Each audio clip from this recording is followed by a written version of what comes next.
spectator control the battle. This is our fight.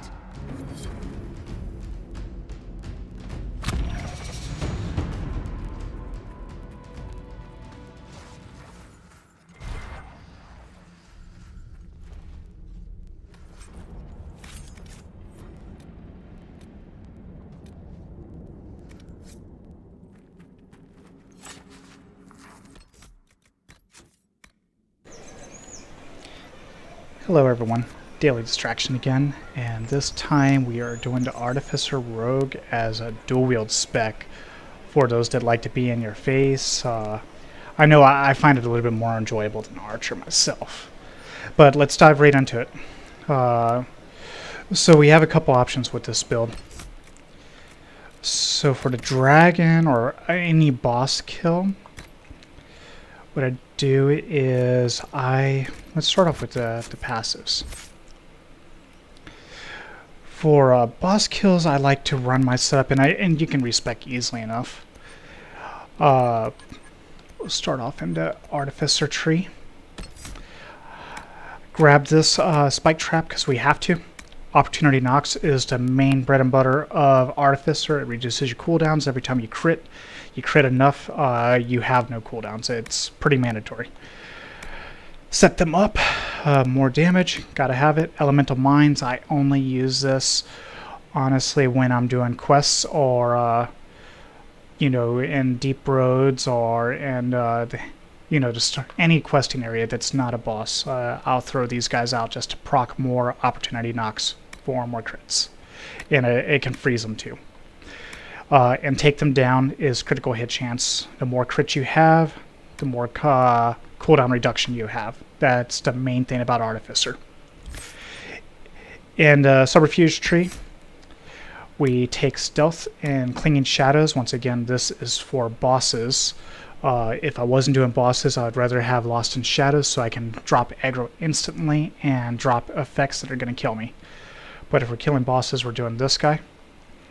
And like I said, for bosses and Showcase, I like to take all the Subterfuge tree down to Ambush because that armor penetration makes a big difference. But if you're not killing a boss, I wouldn't take these three. I would instead put them into the last bits of the dual wield tree to get Death Blow. We'll go into that in a minute. And a Sabotage tree, we're always going to be running poisons. And for bosses, we run Infected Wounds. I don't know why, but it procs opportunity knocks more often. But if you're doing any other content, questing and whatnot, we would be running Leeching Poison for a little bit more survivability. On the other side, Caltrops, because we have to, we never use it. Look Like It Hurt is restoring our stamina every time we crit. You see the synergy there between Opportunity Knocks and Look Like It Hurt. Crit is good. Cheap Shot. And then we take Throwing Blades as one of our main damage dealers along with precision targeting. This will never change. We always use this. In the dual wield tree, we're always going to take Flank Attack and Skirmisher. This gives us more stealth, and I don't know why, but it scales really good off of multiple hit things like Throwing Blades and another skill we're going to get to. Bloodied Prey, more damage. Unforgiven Chain, more crit chance. Can't say no. And then one of our main abilities, Spinning Blades, along with Never Ending Spin. This will always be Cookie Cutter. You always take this for dual wield. You'll see it in the clips where you throw Throwing Blades followed by Spinning Blades, and both of them are off cooldown immediately. On the other side, I'm working my way. I got Twin Fangs. I don't ever use it. And I got Dance for Death.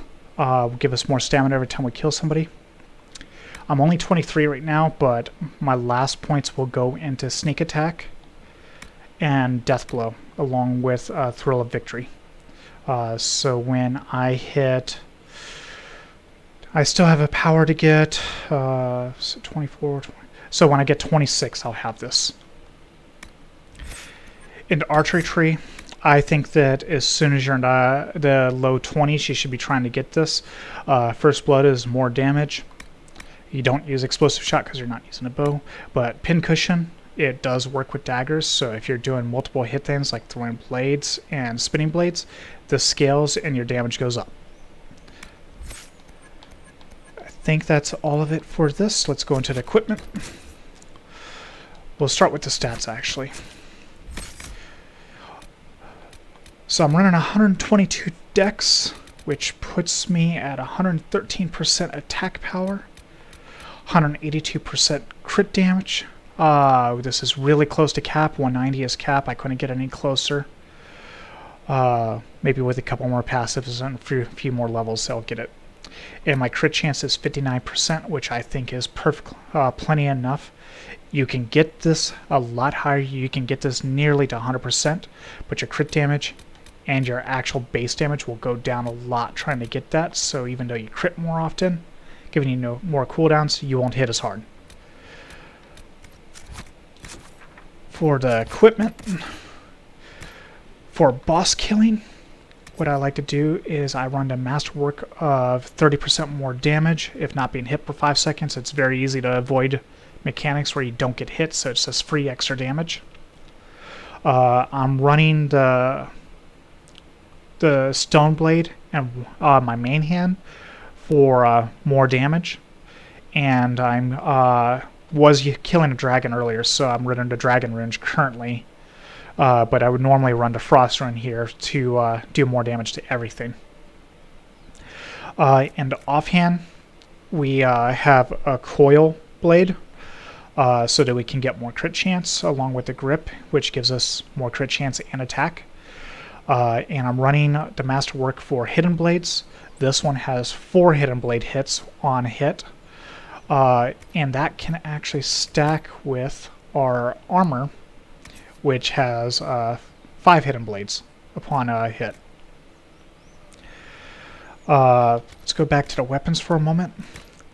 If I am not killing a boss, I will swap this dirk out here, and you have a couple options.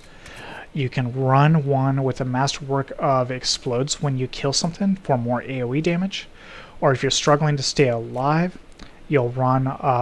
You can run guard on hit too, and that'll help you stay alive.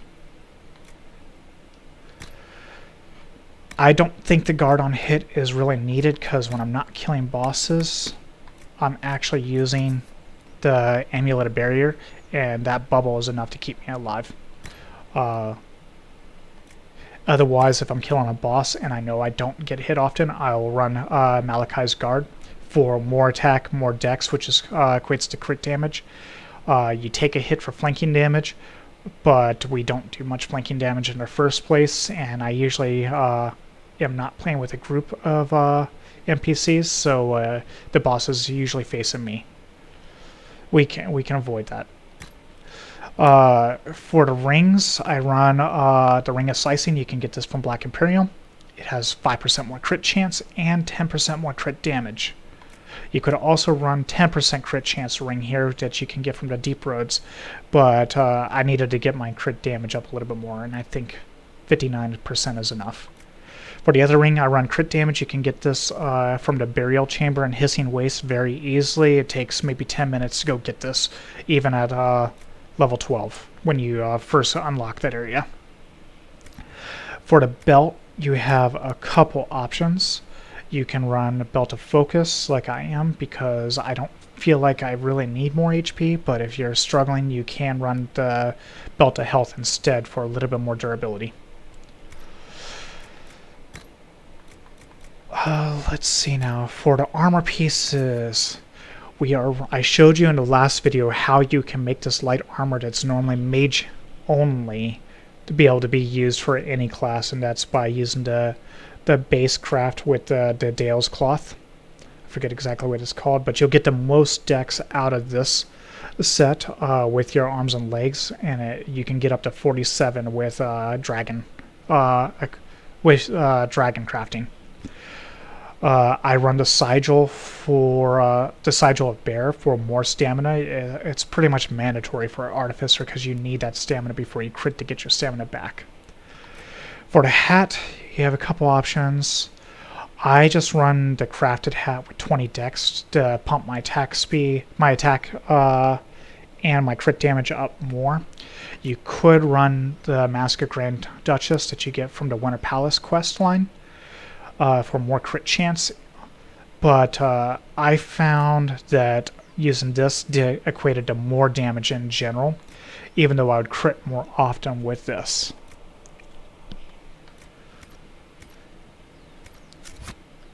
And I think that is it for this time.